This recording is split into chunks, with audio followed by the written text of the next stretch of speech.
I'm really excited today. Actually, let me make these. Whoa. I'm excited and honored to be with you all today to talk about the 2024 Hawaii Workplace Wellness and Quality of Life surveys. Now, I have three primary questions that I hope to answer with all of you today. First, why and how was this survey conducted? Second, what are a few examples of the data capabilities and how might that inspire potential uses for you all in the work that you do? And how will the findings impact decision-making and action? So really this presentation is an invitation to partner with all of us and for you to get curious about some of the interesting data that's coming out of our community. So in 2022, I'm going to tell a little bit of a story. In 2022, the community-driven trauma-informed care task force recommended the creation of the Office of Wellness and Resilience, which you all heard about this morning. And when the office was created, the trauma-informed care task force wisely identified a number of core deliverables towards the goal of making the state more trauma-informed. One of those was, and I'm sure you can read this highlighted yellow that's under there, but to create a social determinants of health electronic dashboard that identifies a baseline of needs and concerns that impede high quality of life outcomes. Now this is written into the law and a deliverable for the office. Now, creating this type of dashboard is very much in line with the trauma-informed care principles that all of us here are very familiar with. It's in line with the majority, if not all of them, I would say. And as the dashboard, we're hoping will be transparent, publicly available, involve data for shared decision-making, so really building on that collaboration and mutuality, empowerment, and tackling some of those cultural and gender and historical issues via the questions that we're asking. This effort also aligns very closely with the Office of Wellness and Resilience's key tasks and efforts. You can see many of those on this list, but the one that's highlighted in bold is data and assessment, because really they're hoping to be data-informed in their decision-making. So in order to do this work, OWR reached out to Jack Burrell, who is sitting right there, who's the PI in this project, and brought on his team as partners in this endeavor. You will also see some of our other team members here, Caleb, Sasha, and of course the OWR folks as well.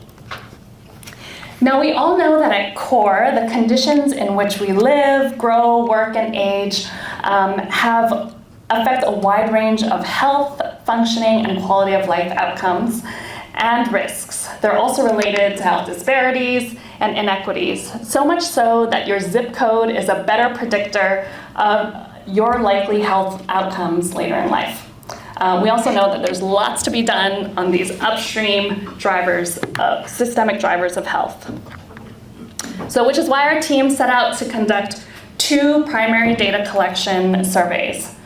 While we know that there are numerous other surveys in our community, the BRFSS, the Amy Pono survey, this allowed us to really flexibly ask a number of different questions that would be responsive and up to date to the needs of the community. The first survey was a Hawaii Quality of Life survey. You might have gotten emails about this. It's a large statewide survey of quality of life in Hawaii adults. We're looking at evaluating the quality of life in and across neighborhoods, regions, subpopulations. We want to identify strengths, challenges, and potential interventions across the various domains, and hopefully look at effectiveness for those actions over time.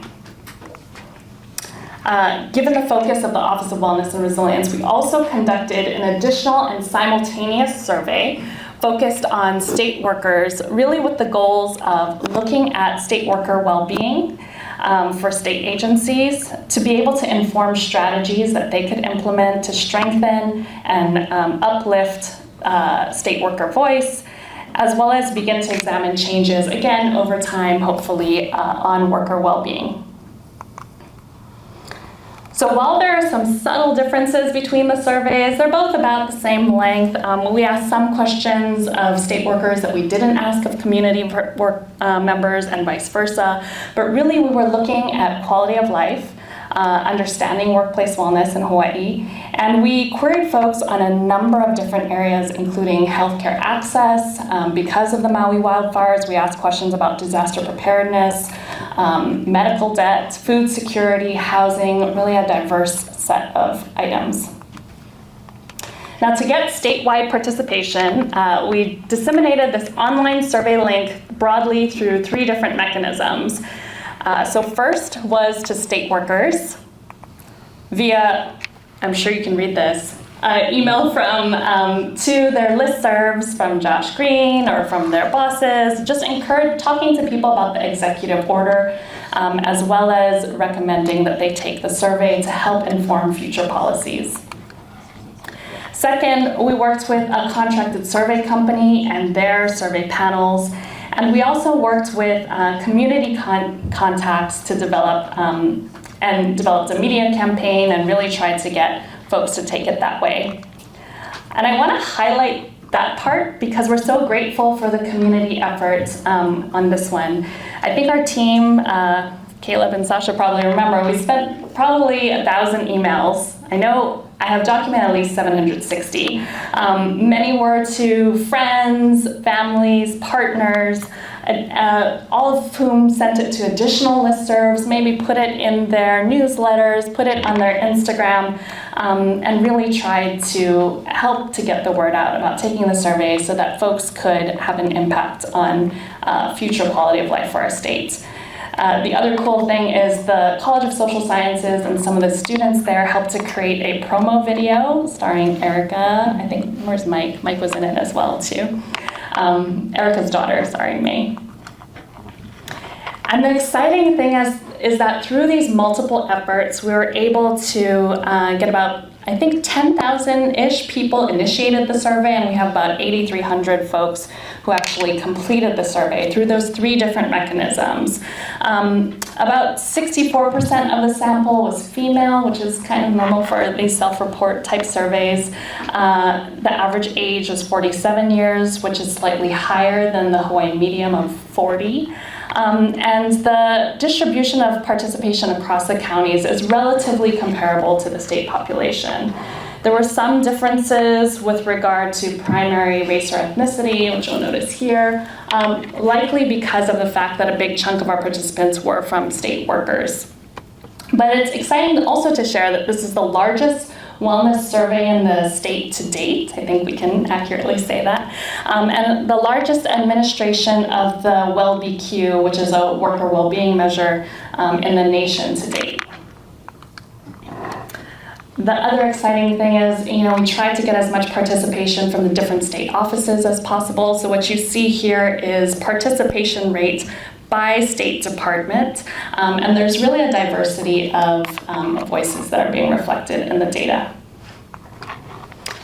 Now, in the examples that I'm going to share with you next, there are about 3 of them, I invite you to imagine the ways in which this data might be useful to you and your partners. This is really just a snippet because there's like a bajillion questions on this survey, and there's so many different things that you might use to help inform the work that you're all doing.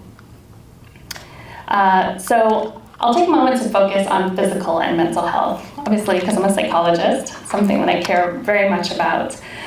Utilizing a measure from APA's Stress in America survey, we asked all of the respondents how significant each of these potential stressors was in their everyday life. And you can see there's things that you might imagine: money, work, personal health concerns, relationships, family responsibilities, discrimination, also a really interesting one, use of technology.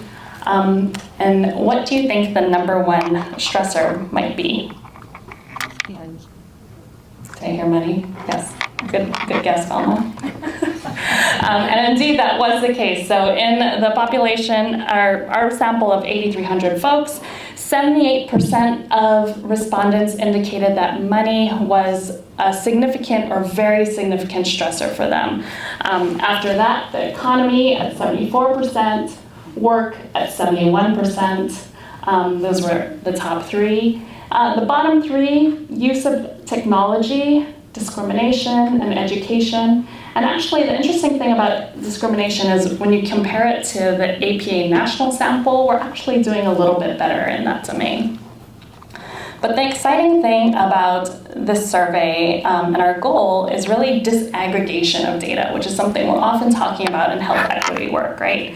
And this is a super alpha version of the dashboard, but our hope is that we can add filters like the ones on the top and start to look at what the needs of each of these individual subpopulations are. So for purposes of this presentation, I'm just focusing on individuals with an annual household income of $35,000 per year or less. And this can help to answer the question, compared to what? So you'll notice that, actually let me go back. Remember that 78% of folks thought money was somewhat or a very significant stressor for them. This is in the total population. But when you look at the population of folks with $35,000 or less per year as annual household income, 87% of them found money to be a very significant stressor. The economy, number 2, and interestingly, housing costs, number 3, which again is slightly different from the larger population. So the order of the stressors changed and the significance of the stressors has also changed. We can also dig into this a little bit further and look at some of the mean stress scores by income. So on the far left is $0 to $10,000 per year. Far right is $250,000 or more per year. And on the far left, you'll notice the same list of stressors that we were looking at. And really what you can pull apart from this is that in general, lower annual household income is associated with higher average rating of stress across most domains, except for work, which is stressful for everyone. And that's not surprising for many different reasons, but also really useful in understanding the different needs of folks in our communities. I'm going to pivot a little bit to adverse childhood experiences, and this is the point at which we're going to talk about some information that might be a little bit triggering. So we asked respondents, and only community respondents, we didn't ask state workers these questions, about looking back before you were 18 years of age, how often did these types of abuse occur in your household? So it's experiencing intimate partner violence, physical abuse, emotional abuse, and sexual abuse. And Holly Turner, who's not here, who's one of the folks on our team, identified that it would be really important to ask folks a number of times that this occurred as opposed to just a binary. Let me go back here. And in the ideal world, right, we're seeing 100% of people saying 0 times, but we know that that's not the case. And in the total community sample, only 65% of folks noted that they had not witnessed intimate partner violence in their home. That's the top bar. Third row down, only 43% of folks noted that they didn't have a parent or adult who ever swore, insulted, or put them down. And I think often about our initial panel this morning and how impactful that type of experience is for them and for the people that are responding to this item.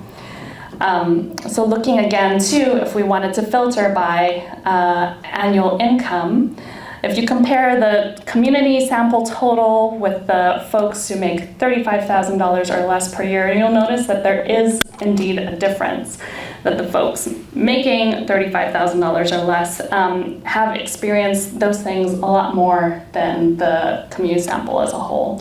So again, the importance of data disaggregation.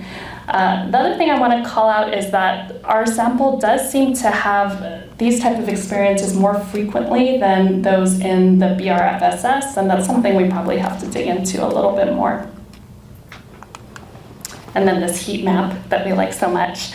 Again, looking at income across the top and presence of those various ACEs on the left.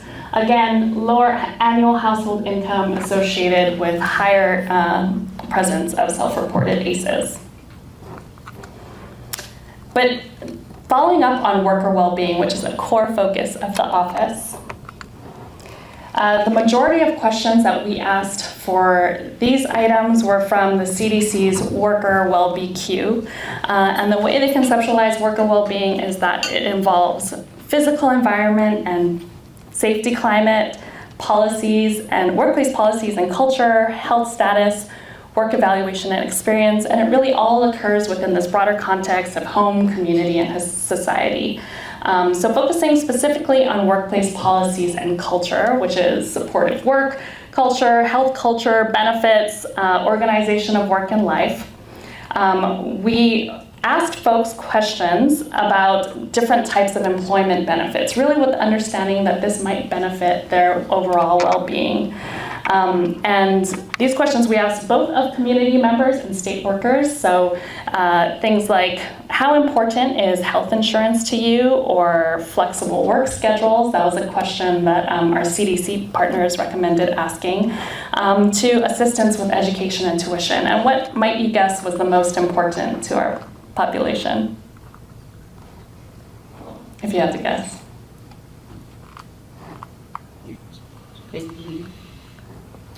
That's a very good guess, because in the overall population, health insurance, paid sick leave, paid vacation days, all very, very important.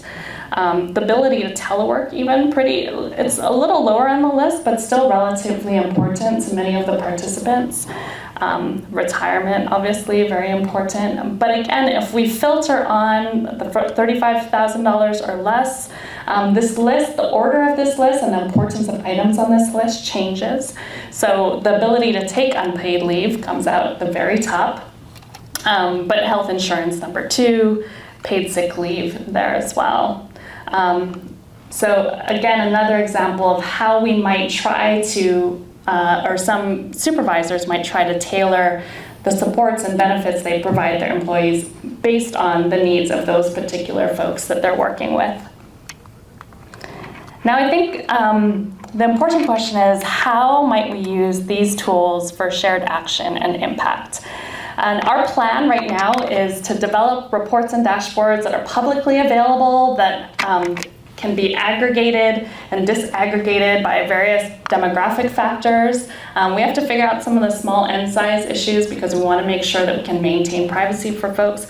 But this is the type of information that we hope will be used by community members, policymakers, advocates, state agencies, providers, foundations, researchers, really anybody that could benefit from this.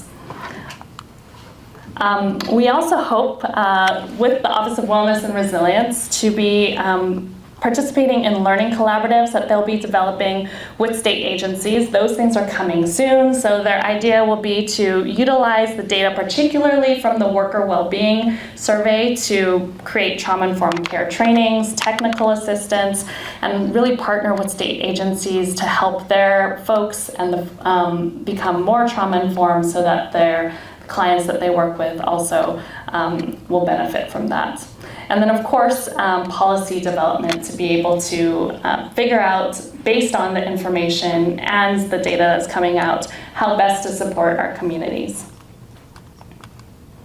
I think there are a number of caveats to this work, and certainly no study is perfect.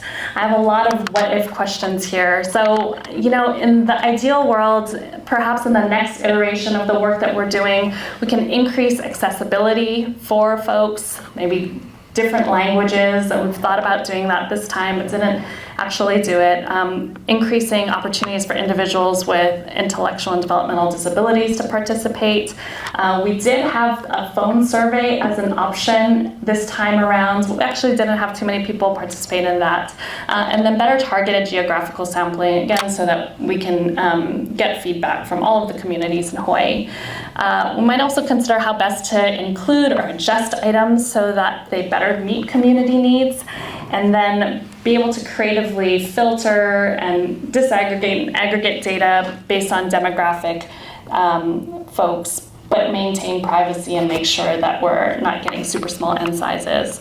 And then lastly, figuring out, hopefully we can do this again and find ways to celebrate outcomes over time, look at the longitudinal findings. Hopefully new programs are being implemented that will show some change based on that. And I want to end on this last idea. So the picture of the woman in the middle is my grandmother, Etsuko Orimoto. She is a certified brat, I would say. But she was illegally imprisoned in Tule Lake when she was younger. This is a picture of her actually when she was working at the laundromat that my family worked at, and also a picture of the shack that was behind the laundromat, which is right by Farrington High School where they lived. Her name means fortunate child. Etsuko means fortunate child, and she's the last of her siblings to survive. All of them, I think, passed away from either mental health conditions or I think some health conditions, but also died in federal prison. And I really look up to her, and I think kind of like Alika, she's the reason that I'm doing a lot of this work. And this is a picture of her in '96 taking the survey. So when I think about the work that we're doing, the survey, the voices that are behind all of these items, that's why it's so important to me. And hopefully the fact that her voice is being reflected in this data will impact future generations as well. But I want to mahalo the many people that have worked on this effort. Here's a QR code to the website where we have a lot more information about the survey itself. There will be, I'm hoping, our dashboards a little later this year that will be publicly available. You can sign up for newsletters that are there. You can learn a lot more about the wonderful members of our team and also the items that are on there that might be able to help inform next steps. And of course, we want to mahalo the OWR team for really trusting us to partner with them. And that is it. But I'm open to questions. Actually, our whole team is open to questions. Sasha, Caleb, you guys too. I have a question. Yes. So I was involved in AAPI's workplace initiative years back. And one of the main things we talked about in terms of workplace wellness had to do with some of the things that are not considered benefits in the traditional sense, like employee recognition and or opportunities for growth in the workplace. Were any of these kinds of psychological variables included in your research, and are you thinking about that as part of this, or is that a separate piece? No, that's a super good question. We did have opportunities. There were other items, so I just showed the question about benefits, but there were a whole other set of items that we asked about, including opportunity for growth on the job, which we know is a big component to people's well-being. So once, again, the dashboards launch, you'll be able to see those types of things as well. Thank you. What health condition did you folks ask? Also a very good question. We asked, I think we took a bunch of items from the BRFSS for this and looked at various chronic health conditions, cancer, heart conditions. Jack, do you remember what else? A dozen conditions we asked, and then so Culturally specific. I'm trying to remember. We asked a number of qualitative questions too. So, going back here, with regard to neighborhood and built environment, I think we asked two questions like, what is the greatest issue facing your neighborhood, and what is one potential solution? Because we know that the best solutions come from community members. So we have all of that qualitative data that needs to be crunched. We have some actual AI machine learning tools that are doing analysis of the qualitative remarks. It's pretty crazy, but I think a really good tool as well. And then after the fire, Ruben actually came up with some good suggestions around figuring out trust in information sources, where people turn for information after disaster. We also had some qualitative questions around workplace well-being. So what's the number one, barrier to your well-being at work? So all of those things. I think you're right that it's a lot of those upstream drivers affect health downstream. And the context that we've been talking about so much today is definitely at play. I think also our hope would be that if indeed we can do this survey again, we can start to look at hopefully change in some of the outcomes identified in here over time. with the implementation of different policies, with the work that all of you folks are doing and see change, but it's a tricky question. It's super nested data. And I just want to highlight too, I focused on lots of the negative things today, but we have a lot of really interesting questions on the survey, like how often do you get social support from your coworkers, your supervisor, your family, your friends? How often do you engage in activities outside of work, like spiritual activities, individual activities, spending time with friends, cultural activities? We also ask about your neighborhood informal social control. So like, how much do you trust your neighbor to take care of you and let you know if there's a fight going on and all of that kind of stuff. So lots of things that can look at exactly what you're saying, I think.